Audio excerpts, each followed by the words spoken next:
ધંધુકા પાલિકાએ ચોમાસામાં નવા રોડ બનાવવાની કામગીરી શરૂ કરતા તર્ક વિતર્ક। ધંધુકાના ટાવર ચોક ખાતે ₹10 લાખના ખર્ચે 80 મીટર લાંબા રોડનું કામ હાથ ધરવામાં આવ્યું છે। ત્યારે પ્રશ્ન એ થાય છે કે ભર ચોમાસામાં નગરપાલિકાને નવા રોડનું કામ કેમ સૂઝ્યું હશે।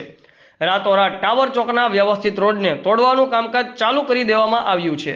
આમ હાલમાં 15મી જૂન બાદ દરેક સરકારી કામોને ગાઈડલાઈન મુજબ બંધ કરી દેવામાં આવે છે, ત્યારે પાલિકા ₹10 લાખનો રોડ કેમ બનાવી રહી છે। આમ ભર ચોમાસામાં રોડની કામગીરી શરૂ કરવામાં આવતા લોકમુખે તરતરની અટકળો જોવા મળી રહી છે। હાલમાં નગરપાલિકાના વહીવટદારનું શાસન હોવાથી પ્રજાના ચૂંટાયેલા પૂર્વ નગરસેવકો પણ કંઈ બોલી શકતા નથી। તેથી વહીવટદાર અને ચીફ ઓફિસર હાલમાં પોતાની સત્તા મુજબ કામગીરી ચલાવી રહ્યા છે।